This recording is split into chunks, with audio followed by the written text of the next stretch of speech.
We bring you a talk on environmental justice, public participation, and legal remedies. This talk was part of a webinar conducted by the Department of Justice. एक community जब कोई problem से जूझते हैं, ये हो सके कि एक खराब एयर क्वालिटी हो या तो उनका पानी का समस्या हो, वो पहले ही तो कोर्ट नहीं जा पाता है। कोर्ट फाइनल स्टेज पे आता है एंड कोर्ट इसलिए लोग जाते हैं क्योंकि कोर्ट पे एक चीज़ मिलता है जो बहुत बड़े शब्द है हमारा देश में, that is justice.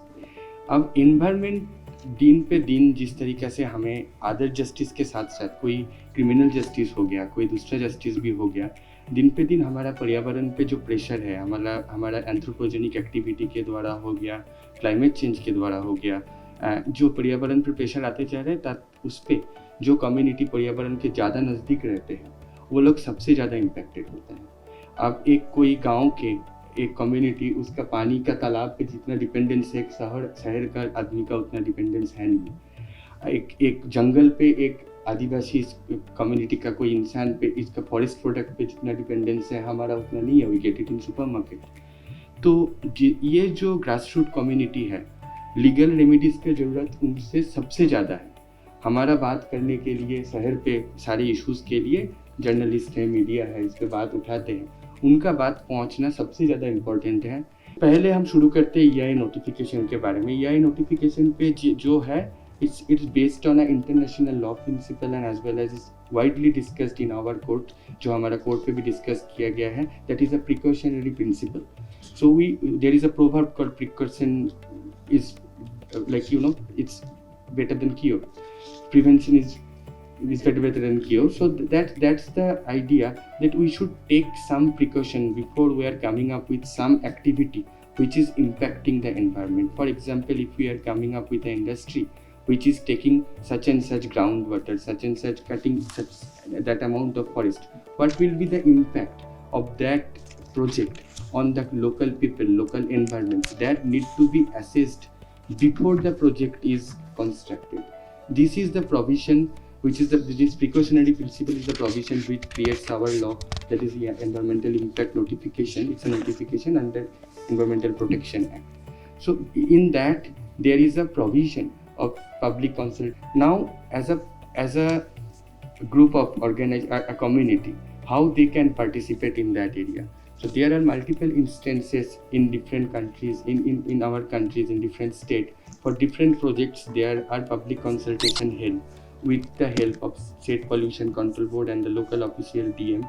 And there is our law gives the provision that this consultation, when this is happening, it should be widely circulated. ये हमारा जो लोकल न्यूज़ मीडिया हो, उससे ज़्यादा जो हमारा अलग जो नेशनल मीडिया हो, सारे उसका जो लोकल लैंग्वेज है उस पर वो प्रोजेक्ट के बारे में बात करके ये एक अनाउंसमेंट होना है। एंड उसके बेसिस पे एक प्रॉपर पार्टिसिपेशन के द्वारा ग्रास रूट का जो कम्युनिटी, जो इम्पेक्टेड कम्युनिटी है, प्रोजेक्ट अफेक्टेड फैमिली है, उनका प्रॉपर पार्टिसिपेशन के द्वारा एक अच्छे से डिस्कशन के तौर पे हमारे एक सॉल्यूशन या कोई एग्जिस्टिंग मिटिगेशन मेजर्स एक्स्ट्रा जो लेना चाहिए, उनका बातें एक डॉक्यूमेंट करके लीगल तरीक़े से एक प्रोजेक्ट को आगे बढ़ाया जाए। और इसका क्लियरेंस तभी मिले जब ये सब चीज़ लीगली किया गया हो। उसके बाद ये जो प्रोविज़न है, ये हमें बहुत, एक कम्युनिटी कोई भी एरिया पे बहुत एम्पावर करता है उनका प्रोजेक्ट का उस पर इम्पैक्ट जो है उस पर बात करने के लिए, उनका जो इश्यूज़ है उन पे बात करने के लिए, उनका जॉब के रिक्वायरमेंट के से लेके एनवायरमेंटल इम्पैक्ट तक का बात करने के लिए सबसे ज़्यादा एक स्कोप हमें देता है। एक केस एक दिन हमारे उधर आए हैं जिसपे एक जो फिशर कम्युनिटी सुंदरबन पे है, वो लोग आके बोले कि उनका मैंग्रोव, एक जंगल का मैंग्रोव फॉरेस्ट है, वहाँ पे कोई एक कंस्ट्रक्शन बहुत बड़े एक होटल बन रहा है। तो उनको बाकी जगह पे उनने गया है, उनको उतना रेमेडीज़ नहीं मिले, तो उनको कोर्ट के पास जाना है। तो हम लोग मैं एज अ डॉक्यूमेंट के तौर पे वहाँ पे जाके देखा कि एक बहुत कंस्ट्रक्शन 23 एकर्स ऑफ एरिया पे बहुत बड़ा एक कंस्ट्रक्शन वहाँ पे हो रहा है। वहाँ पे मैंग्रोव काटा जा रहा है एंड वहाँ पे जो स्कोप है उस पर वहाँ पे एक बड़ा होटल बन रहा है। तो हम लोग उसका लोकेशन लिए हैं, उसको एक जो टूल है GIS बोल के एक टूल होता है, उससे हम लोग देखें कि उसका क्या परिवर्तन, पहले क्या वहाँ पे मैंग्रोव हुआ करता था। उसके बाद ये CRZ नोटिफिकेशन के तहत एक CZMP मैप बोल के एक मैप बनता है, जो मैप को हमने वो लोकेशन पे सुपर इम्पोज करके देखा कि वो मैप पे वो एरिया मैनग्रोव एरिया बोल के डिमार्केटेड है। एंड CRZ नोटिफिकेशन पे ये क्लियरली बोला जाता है कि मैनग्रोव एरिया जो है उसको आप काट नहीं सकते हो, वहाँ पे आप कोई कंस्ट्रक्शन नहीं बना सकते हो। तो हम ये वाला एक बहुत सिंपल चीज़ों को लेके एक तरीके से थोड़ा सा मैपिंग एंड साइंटिफिक इनपुट्स डाल के एक लिटिगेशन बनाए। उस पर कोर्ट ने सीधा सीधा ये दिया है कि ये होटल जो है ये मतलब ये CRZ का वायोलेशन है, इसको डेमोलिश करके वहाँ पे वापस मैनग्रोव लगाना चाहिए। एंड ये जो प्रोटेक्शन है ये these are precedent setting judgments by court, जिस पे बस एक 23 एकड़ का जंगल नहीं बच रहा है।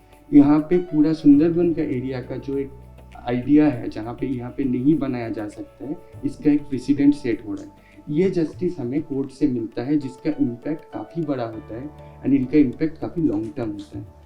If we can do a simple engagement with this sort of compliance check and let the government know that this is not happening, then government takes proactive action on that. So these all are the way we can participate in this way, and this is the legal remedies we can get through. So finally, what I would, we read in class 8 book that environmental is everything around us. It impacts most the public, everyone, and what is needed is that when we talk about environmental justice, we should talk about strengthening the ground where the public is actually staying.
कि अगर कोई project है उसमें environmental clearance लगता है, forest clearance लगता है, CRZ clearance लगता है, वाइल्ड लाइफ क्लियरेंसेस लगता है, और जहाँ पे ये क्लियरेंसेस की ज़रूरत नहीं है वहाँ पे CPCB और SPCB से CTU और CT लेने पड़ते हैं under water act and air act. परिवेश पोर्टल जो मिनिस्ट्री ऑफ एनवायरनमेंट ने इंट्रोड्यूस किया है NIC के साथ, जिसमें एक comprehensive legal window, single window दिया गया है for addressing the applications, compliance and monitoring, जो कि स्टेट लेवल पे और सेंट्रल लेवल पे भी मॉनिटर होता है। इसमें environmental clearances, forest clearances, wild life clearances सारे कुछ इसी पे मॉनिटर होते हैं और दिए भी जाते हैं। NGT तो आप जानते हैं कि स्पेशलाइज्ड एनवायरमेंटल एडजुडिकेशन प्रोसेस इन्होंने बनाया है। पब्लिक कंसल्टेशन इंट्रोड्यूस किया गया 2006 की EIA नोटिफिकेशन में।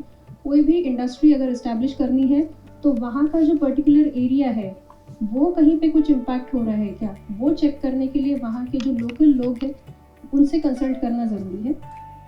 पब्लिक हियरिंग पहले हुआ करता था, 1997 में अमेंडमेंट आया था जो कि रिटेन किया गया, लेकिन पब्लिक हियरिंग की जगह पे पब्लिक कंसल्टेशन 2006 नोटिफिकेशन में आया। नेशनल NCAP जो air quality improvement for non attainment cities है, जहाँ पे पोल्यूशन का इंडेक्स सबसे ज़्यादा है, ऐसी चीज़ों के लिए, ऐसी सिटीज़ के लिए NCAP का प्रोविज़न बनाया गया है। एंड फिर मिशन लाइफ है जो कि आप सारे ही जानते हैं, सस्टेनेबल लाइफस्टाइल मूवमेंट है। And Campa compensatory afforestation management authority बनाई गई है, जो कि जो प्रोजेक्ट प्रोपोनेंट्स हैं उनसे जो ट्रीज कटिंग के लिए बाद में जो फंड्स में रेज होते हैं वो मैनेज करना और उसका प्रॉपर यूटिलाइजेशन करना इस अथॉरिटी का काम है। वेटलैंड अथॉरिटी बनाई गई है, जो रामसर साइट्स होती हैं उनको मैनेज करना, उनको डिक्लेयर करना, एंड EAZ नोटिफिकेशन जो कि वाइल्ड लाइफ सेंचुरी के अराउंड EAZ एरिया डिक्लेयर करना, ये मेन अथॉरिटीज है। अब एनवायरमेंटल मिनिस्ट्री और बाकी जो ऑर्गेनाइजेशंस हैं, अथॉरिटीज़ हैं, उनका काम सिर्फ यहीं पे नहीं रुकता है कि उन्होंने पॉलिसीज़ बना दी और क्लियरेंसेस दे दिए। उसके बाद मेन काम उनका होता है कि एनवायरमेंट वो प्रॉपरली जो कंडीशंस इम्पोज की थी उसका कंप्लायंस ठीक से हो रहा है या नहीं है, इसका मॉनिटरिंग करना। उसके लिए रीजनल ऑफिसर्स होते हैं मिनिस्ट्री ऑफ एनवायरनमेंट के, वो उनका इंस्पेक्शन करते हैं। सबसे पहले तो ग्रांट के बाद जो प्रोजेक्ट प्रोपोनेंट होते हैं एवरी 6 मंथ्स उनको एक रिपोर्ट देनी पड़ती है, कंप्लायंस रिपोर्ट। उस कंप्लायंस रिपोर्ट का इंस्पेक्शन रीजनल ऑफिसर्स के हमारे ऑफिसर्स करते हैं। स्टेट लेवल पे सिया करती है एंड CPCB भी, SPCB भी करते हैं। अगर उसका मॉनिटरिंग होने के बाद कुछ वायलेशन पाया जाता है तो फिर करेक्टिव मेजर्स लिए जाते हैं in the form of show cause, giving show cause notice, फिर उनका क्लोजर करना या फिर कॉम्पनसेशन लगाना या फिर रिस्टोरेशन के ऑर्डर्स देना। एंड इसके बाद अगर ये सारा होने के बाद ये प्रॉपर्ली सेटल नहीं हुआ तो फिर मामला NGT में जा सकता है। अभी सबसे इम्पॉर्टेंट पार्ट जो कि हमारा लिटरेसी, जो हमारा टॉपिक भी है कि लोगों को एक जानकारी देना कि आपके हक क्या है और आप किसको अप्रोच कर सकते हैं। अगर कोई एनवायरमेंटल डैमेज की वजह से किसी को प्रॉब्लम हो रही है तो वो डायरेक्टली NGT में अप्रोच कर सकते हैं। नेशनल ग्रीन ट्राइब्यूनल को सुप्रीम कोर्ट ने एक एम्पावर किया है। एक म्यूनिसिपल कॉर्पोरेशन ऑफ बॉम्बे नाम का एक केस हुआ था जिसके तहत सुमोटो कॉग्निजेंस लेने का मतलब नेशनल ग्रीन ट्राइब्यूनल अपने आप से किसी न्यूज़पेपर पे पढ़ा हुआ आर्टिकल वगैरह पे खुद केस इनिशिएट करते हैं। इसके अलावा जो कोई प्रोजेक्ट प्रोपोनेंट जिनका एनवायरमेंटल क्लियरेंस रिजेक्ट हुआ है या फिर रिवोक हुआ है किसी कारणों की वजह से, कंप्लायंस ठीक से नहीं हुआ, वो लोग भी अपील फाइल कर सकते हैं NGT में अंडर सेक्शन 60। हाई कोर्ट और सुप्रीम कोर्ट के जो ओरिजिनल जुरिस्डिक्शन है उनको हम नहीं ये कर सकते, उसके लिए पब्लिक इंटरेस्ट लिटिगेशन लोग फाइल कर सकते हैं। ये दोनों जो अथॉरिटीज़ है, एडजुडिकेटिंग अथॉरिटीज़, वो एनवायरमेंटल कॉम्पनसेशन, रिस्टोरेशन और अकाउंटेबिलिटी भी फिक्स करते हैं। सिटीजन्स जिनको डायरेक्ट NGT में एक्सेस नहीं है, वो नहीं जा पाए, तो वो डायरेक्ट रेगुलेटरी अथॉरिटीज़ को भी पहले लिख सकते हैं, जैसे कि CPCB है, SPCB है, सिया को या फिर डायरेक्ट मिनिस्ट्री ऑफ एनवायरनमेंट को भी लिख सकते हैं। उसके अकॉर्डिंग फिर हम लोग एक्शन लेते हैं मॉनिटरिंग एंड कॉम्पनसेशन का लगाने का। Thank you. Introducing the Delhi Law Citizen mobile app for the Indian citizens. This app has been specially developed for you as a citizen by the Department of Justice, Government of India in collaboration with CSC. Through this mobile app, you as an applicant can get free legal advice and assistance from professional panel lawyers of the country in all kinds of disputed matters.